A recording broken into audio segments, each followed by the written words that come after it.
On va regarder un petit peu les canaux actuels puisqu'on en a parlé. Alors, vous savez que normalement il y avait deux fleuves, le Guadalete et le Guadalquivir, donc qui étaient dans ici le Guadalete, dont c'est aujourd'hui le Golfe. Mais il se trouve que si on regarde sa configuration actuelle et qu'on le relie avec un canal existant, peut-être que un des canaux existants au jour d'aujourd'hui était peut-être même la localisation du lit antique du Guadalete, qui devait se rejoindre au milieu de cette île, et il y avait peut-être un bras du Guadalquivir qui rentrait à l'intérieur à partir de cet endroit-là, puisqu'il y a aussi un canal ici qui est important, et qui pourrait être un des bras du Guadalquivir et du delta du Guadalquivir de l'Antiquité, qui aurait pu se rejoindre dans cette plaine et former ensuite, à partir de là, et alimenter en eau les différents cercles de l'île d'Atlantide. C'est pas une hypothèse, c'est pas mon hypothèse principale, mais ça peut. Vous avez ici le Guadalete qui passe et il s'arrête et il continue aujourd'hui dans le Golfe, hein, faire des circonvolutions, des méandres. Et là, vous avez le canal principal de Cadiz qui part quasiment à la même hauteur. Donc, on peut imaginer que si dans le passé ils ont été reliés, je n'en sais rien, je n'ai pas de preuves, je ne peux pas le dire, mais ça devait continuer. Le canal principal de Cadiz continue jusqu'ici. Donc il devait arriver dans cette plaine. Et s'il y a des canaux aussi qui viennent de l'estuaire du Guadalquivir, on peut imaginer que ça pouvait être un bras du Guadalquivir qui devait rentrer dans les terres. On retrouve tous les canaux qui existent encore et qui font le tour de ces collines, et qui devaient arriver au milieu de cette plaine. Vous voyez, on voit encore que c'est une plaine fertile, puisqu'il y a de l'agriculture en pagaille. Alors si, c'est pas le tout, mais bon, il y a énormément de petits canaux dans cette plaine, et puis il y a des canaux principaux. On retrouve le canal, pardon. On retrouve le canal principal de Cadix. On retrouve aussi un des canaux principaux de cette partie de l'Andalousie avec un canal qui vient du Guadalquivir, qui se jette ici, qui arrive ici. On voit ici qu'il y a un canal important qui serpente dans cette partie, qui existe encore, et qui suit une partie du tracé qu'on a évoqué tout à l'heure, mais qui ne justifie pas. On voit qu'il serpente dans les creux qu'on a marqués. Et c'est un canal, hein. Ce n'est pas un lit de fleuve, hein. C'est bien. Les Andalous appellent ça un arroyo. Donc ça, c'est des canaux d'irrigation, en fin de compte, comme le stipule Platon, qui parlait de canaux d'irrigation tous les 18 km 5. Et il parle aussi d'importants canaux qui permettaient de descendre le bois donc des collines qui existaient. On voit qu'il y a des canaux qui descendent des collines qui sont environnantes. On voit qu'entre... alors ici, il parle de Rio, le Rio Salado. Ça, il parle de Rio. Mais bon, c'est un canal aussi, hein, important. Qui s'arrête à peu près par là, mais dont il y a un autre canal qui reprend quelques dizaines ou une petite centaine de mètres un peu plus loin et qui repart vers le nord. Donc on voit ici un canal principal en fin de compte qui va d'est en ouest, un autre du nord au sud. Le canal principal de Cadix, qui est peut-être un ancien lit de fleuve reconditionné en canal, en tout cas aujourd'hui, qui est un canal hein, qui repart du nord, qui fait le tour de l'île, il repart, il remonte comme ça à l'endroit où j'ai mis le trait jaune, qui était, où je suppose qu'il devait y avoir l'ancien trait de côte, qui devait se faufiler à travers les collines et rejoindre par d'autres canaux le nord de l'île, tel que c'est défini par certaines reconstitutions. Donc voilà les canaux existants et un petit peu le profil qui perdure. Il y a quelques lagunes qui existent, comme on voit ici, vous en avez deux qui sont assez récentes. Vous en avez une là qui est asséchée, hein, et vous en avez deux qui sont là, donc qui sont plutôt sur la représentation de l'île au nord éventuellement de la localisation de la ville, hein. Et là, on voit tout de suite que En fin de compte, ici, tout autour de la ville, il y avait des collines de hauteur médiocre, et donc tous les canaux se rejoignent et se croisent à cet endroit-là. Est-ce que ce ne serait pas par là que serait située la ville? En tout cas, c'est mon hypothèse. Et du coup, par rapport à ces canaux actuels, en prenant l'hypothèse du Guadalete et du canal, de ces canaux, eh bien, si on enlève tout ça, ça nous donne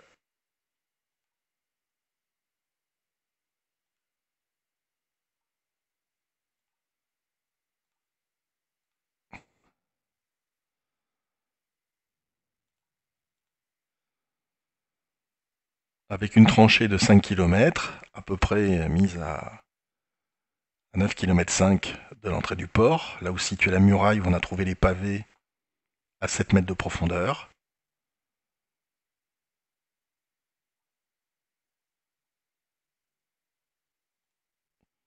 Il doit y avoir peut-être un cercle central qui est dans le prolongement de ce canal, de cette tranchée, avec des ponts qui sont jetés, le temple de Poséidon qui se trouve au milieu. Alors comment j'ai reconstitué ça? Bien, j'ai essayé de trouver des hauteurs qui seraient cohérentes. Et donc il se trouve que quand on marque les hauteurs, ici on trouve un cercle d'à peu près qui est à 18 mètres de hauteur. Voilà, donc ça, ce périmètre, c'est à peu près 18 mètres de hauteur. Alors des fois, ici c'est un peu plus, vous voyez, ici on est à 21, là on est à 21, là on est à 19, là on est à 22, mais là on est à 18, il y a des 18 qui sont cohérents. J'ai pris les plus faibles. Vous allez voir, on va avoir une structure à étage. Si on continue, ici on en trouve à 22, qui pourrait être le deuxième cercle. Donc le cercle central de la ville, avec le temple de Poséidon et en son centre. Il y a quelque chose, des structures qu'on peut peut-être deviner, mais je n'en suis pas sûr. C'est vraiment complètement hypothétique. Ensuite, donc après 22, avec toujours les ponts, hein, le pont qui passe par-dessus la tranchée, qui le couvre. On peut imaginer les autres ponts qui permettaient de rejoindre les autres parties de la ville. Le dernier cercle extérieur avec l'hippodrome au milieu d'un stade, donc il fait 3 stades de large, soit à peu près entre 500 et 600 mètres, 450 et 600 mètres. Un stade de large, donc 185 mètres, 7 mètres de large, si on prend le stade athénien. Vous voyez qu'il y a des murailles, ici la muraille de bronze en orange, la muraille d'étain d'argent au milieu, et la muraille d'orichal, coup d'or, autour de principale. Alors l'orichal, c'est du cuivre des montagnes, hein, comme on l'a déjà vu dans les précédentes vidéos. Étymologiquement, c'est ce que ça veut dire en grec. Et donc la mer ici, au dernier anneau, elle est à 9560 mètres par rapport à ce qu'on a calculé, ce qui correspond exactement à 50, un peu plus de 50 stades. À 200 mètres près, vous êtes à 50 stades. Donc le canal donc fait 3 plêtres, soit 100 mètres. La tranchée fait 1 plêtre de large, soit 30 mètres de large, et un peu plus petite. Vous voyez les ponts, l'hippodrome. Et vous remarquerez que par rapport au canot actuel, notre fameux canal principal de Cadix et notre canal principal notre canal de Rérès arrivent au nord et au sud de la ville pour alimenter la ville et ses cercles intérieurs-extérieurs et reliés.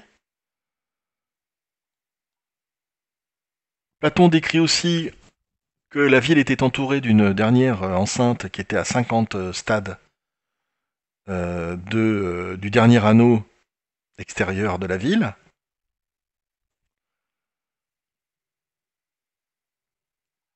Et donc, quand vous partez du centre et vous comptez 50 stades à partir de l'extérieur, vous voyez que ça dessine quasiment la structure que l'on a, à quelque chose près. C'est extrêmement proche. Alors, c'est une analogie, certes, c'est pas... Comparaison n'est pas raison, mais bon...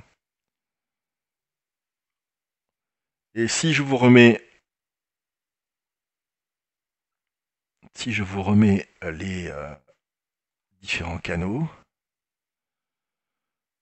vous avez vu que, vous voyez, on a 28 mètres ici, 25 mètres, on a les collines, les montagnes de médiocre altitude, les monts, les collines de médiocre altitude autour de la ville. On a les deux fleuves qui viennent se jeter. On a le canal principal à 10 km avec l'embouchure plus importante éventuellement ici, entouré par une muraille qui devait être à 7 mètres, qui aujourd'hui est à 7 mètres de profondeur, et en dessous. Cette ville qui est au milieu d'une plaine fertile,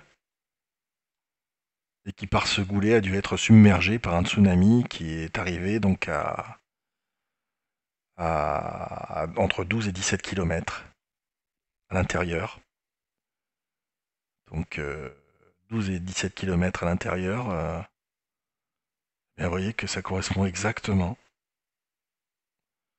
Voilà. En plus, si ça a été à 12, il s'est arrêté maximum ici, ce qui expliquerait les dessins, les motifs, où on a les trois cercles de l'Atlantide qui sont coupés en leur milieu. Et comme le dit le professeur Diaz Montechano, qui se répète à l'origine de la menorah, donc bon, à voir. Donc on est dans la zone du tsunami, on est dans la zone de l'Atlantide, on est dans une zone entourée de collines de médiocre altitude, autour de 50 mètres. On est à 10 km de la mer. On a retrouvé une muraille, des bouts de muraille qui étaient à 50 stades, comme l'indiquait Platon, sur une île qui fait à peu près 50 stades de circonférence, qui est globalement assez homogène en termes de taille, avec une pointe à Santa Maria, comme l'indiquent les cartes.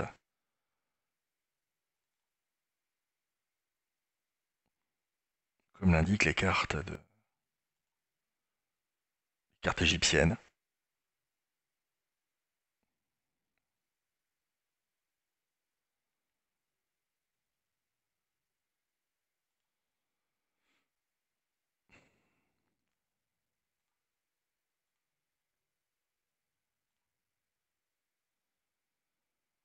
Voilà ce que je vous propose comme hypothèse, comme étant l'hypothèse que je soutiens sur l'Atlantide. Donc si vous cherchez l'Atlantide, eh bien l'Atlantide, elle est ici, en fin de compte. Elle est là.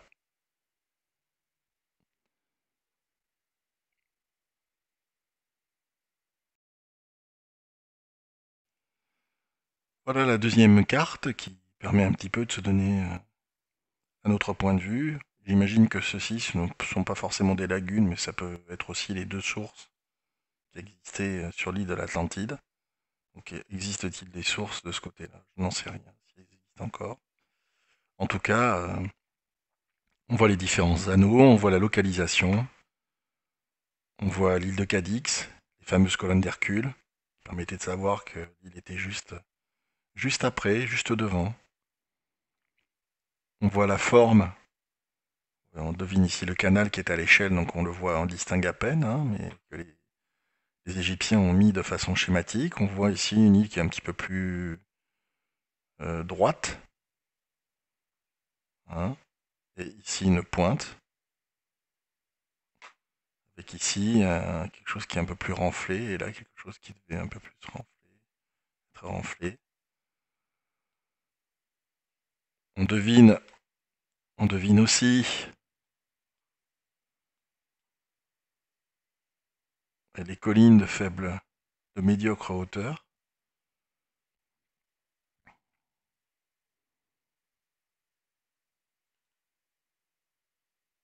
On devine les anneaux, l'hippodrome, le temple de Poséidon. Et donc c'est par là que j'ai terminé. Je vais vous mettre la ferme qui s'appelle la ferme de la Tala, El Cortijo de la Atalaya, et le lieu dit la Atalaya, Atal Tarte.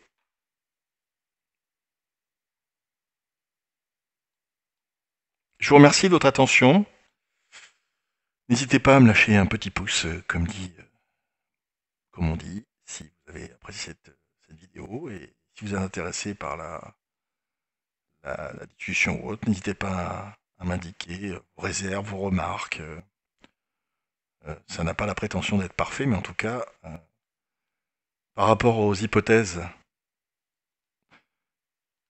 que l'on a pu auparavant explorer, c'est la seule qui est ici et qui a sa propre logique. Voilà, merci de votre attention. À très bientôt, au revoir. Je vous propose pour terminer un petit récapitulatif des principales phrases de Platon. Il y en a une dizaine qui vont vous permettre en fin de compte, de vous familiariser avec les éléments factuels du texte. Tout d'abord la localisation, donc Platon dit dans le Critias. Depuis la guerre qui éclata entre les peuples qui habitaient au-delà et par-delà les colonnes d'Héraclès et tous ceux qui habitaient en deçà. Donc ça c'est la guerre entre Athènes et entre les Atlantes. Donc on voit que les colonnes d'Héraclès elles sont ici. Donc c'est la guerre qui éclata entre Athènes et cette région, donc l'Andalousie. Il parle de Cadix. Le jumeau né après lui, à qui était échue l'extrémité de l'île du côté des colonnes d'Héraclès. Donc l'extrémité de l'île du côté des colonnes d'Héraclès, jusqu'à la région qu'on appelle aujourd'hui Gadirique, c'est-à-dire le sud de l'Espagne. Ce pays se nommait en grec Eumélos et en dialecte indigène Gadia, mot d'où la région a sans doute tiré son nom, qu'on appelle aujourd'hui, qui s'appelle, que tout le monde reconnaît aujourd'hui comme s'appelant Cadix. Il n'y a aucune personne qui puisse contester cette vérité scientifique. En matière de colonnes, il y a toujours dans le Timée, il dit, c'est plus dans le Critias, il y avait au devant du détroit que vous appelez les colonnes d'Hercule, une île plus grande que la Libye et l'Asie. Alors je pense que là, il y a une confusion qui s'est traduite par la déformation dans le temps, en fin de compte, des informations. Je pense qu'il confond le pays et la ville. Je pense que c'est ce qui se fait. C'est comme ça que je l'interprète. C'est une interprétation. Maintenant, effectivement, des fois, on peut être attaché à prendre le texte littéralement quand ça nous arrange. Mais là, en l'occurrence, je pense qu'il confond l'Espagne, il la prend pour une péninsule, une île ou une presqu'île, et il confond l'île d'Atlantis, la capitale, qui est l'île d'Atlas, donc Atlas, Atlantis et le pays. Donc il y avait au devant du détroit, que vous appelez les colonnes d'Hercule, une île plus grande que la Libye et l'Asie. L'île, c'est le pays, mais l'île, c'est la ville. Voilà. Ensuite, il parle des carrières de pierre, dans le Critias, pour revenir au Critias. Ils tirèrent leurs pierres du pourtour de l'île centrale et de dessous les enceintes. Donc vous avez vu le cercle qu'on a dessiné de l'enceinte extérieure qui se trouvait au niveau du port, qui revenait se fermer 50 stades à partir de l'enceinte extérieure d'eau. Et nous avons ici, à l'extérieur de l'île, des carrières antiques énormes qui se visitent, hein, qui ont même été utilisées bien au-delà, qui ont permis de reconstruire des villes, dont certaines sont issues. Il y a une partie de Jerez de la Frontera qui est à côté, qui est construite avec ces carrières, mais elles sont utilisées depuis la plus haute antiquité. Ensuite, en matière de plaine de l'île, Platon dit, du côté de la mer, s'étendait par le milieu de l'île entière, une plaine qui passe pour avoir été la plus belle de toutes les plaines et fertile par excellence. Donc ici on voit la plaine la plus fertile qui existe toujours. Il y a énormément de fermes. Donc du côté de la mer s'étendait par le milieu de l'île entière une plaine qui passe pour avoir été la plus belle de toutes les plaines et fertile par excellence. Et ça peut renvoyer aussi au pays, puisqu'il y a la plaine d'Andalousie qui est extrêmement fertile en son milieu. Mais en l'occurrence, il y a aussi une plaine dans ce milieu de l'île qui est fertile.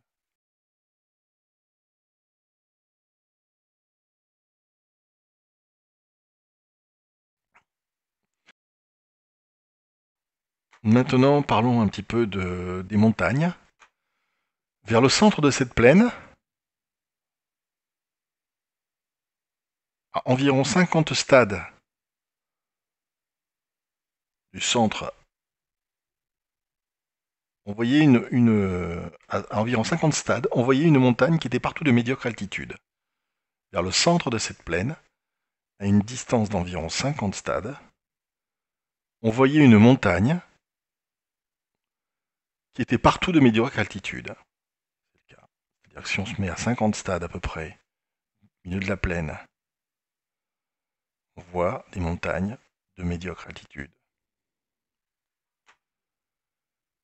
Le canal principal, ils creusèrent depuis la mer jusqu'à l'enceinte extérieure un canal de 3 plêtres de large, soit 100 mètres, de 100 pieds de profondeur, 30 mètres, et de 50 stades, 9350 mètres à peu près, ça fait à peu près entre 9 et 10 km, de longueur. C'est ce canal. Et ils ouvrirent aux vaisseaux venant de la mer une entrée dans ce canal, comme dans un port, en y ménageant une embouchure suffisante pour que les plus grands vaisseaux puissent entrer. Ici, il y a sûrement une ouverture. Les tranchées ensuite. Les tranchées qui relient les différentes enceintes d'eau au canal principal extérieur. Il dit, en outre, à travers les enceintes de terre qui séparaient celles d'eau de mer, vis-à-vis des ponts, ils ouvrirent des tranchées assez larges pour permettre à une trière de passer d'une enceinte à l'autre.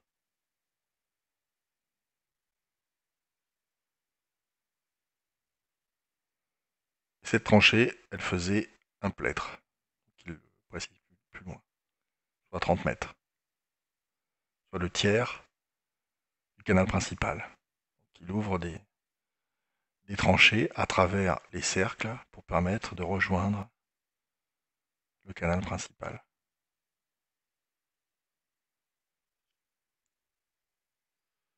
Le temple de Poséidon, au centre même de l'acropole, il y avait un temple consacré à Cléito et à Poséidon. L'accès en était interdit, et il était entouré d'une clôture d'or.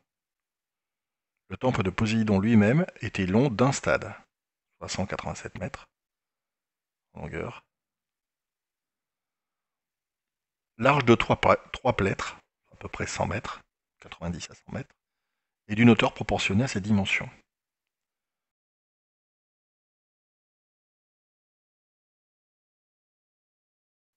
Maintenant, nous allons parler d'hippodrome. Alors, en matière d'hippodrome, c'est très simple. Eh bien, il dit, entre autres, au milieu de la plus grande île, on avait réservé la place d'un hippodrome d'un stade de large, sur les 3 que comporte la plus grande en largeur, qui s'étendait en longueur sur toute l'enceinte, pour le consacrer aux courses de chevaux.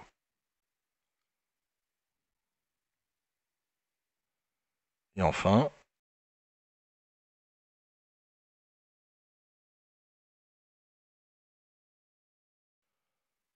quand on avait traversé les 3 ports extérieurs,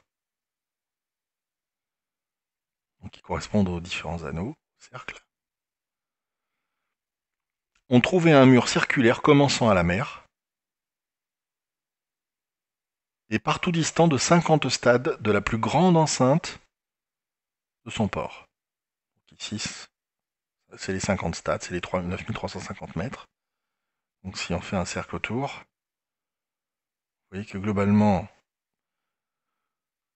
ça ne fait pas tout à fait, il ne fait pas un cercle, mais en tout cas le cercle rentre dans l'île, c'est quasiment la dimension de l'île que l'on peut calculé par rapport aux côtes et à la zone de terre que j'ai rajoutée de l'île, par rapport aux canaux qu'on peut retrouver existants ou anciens. C'est globalement ce qui existe. Ce mur venait fermer au même point l'entrée du canal du côté de la mer. Donc, ça fait le tour, et ça vient fermer le canal au même point d'entrée de la mer. Et c'est là qu'on retrouve la muraille. C'est dans cet endroit qu'on retrouve la muraille avec le pavé taillé de granit qui a sûrement dû être extrait des carrières de pierre de l'île que l'on retrouve en granit. Voilà, je vous remercie de votre attention. J'espère que ça vous a plu et j'espère qu'un jour, eh bien, des chercheurs ou des archéologues vont fouiller pour confirmer ou infirmer peut-être ce que je pense. Voilà, je vous remercie de votre attention. J'espère que ces vidéos n'ont pas été trop longues. Je suis encore désolé pour les fautes, s'il peut y en avoir. Et je vous souhaite de faire de beaux rêves sur l'Atlantide et les Atlantes. Merci, au revoir.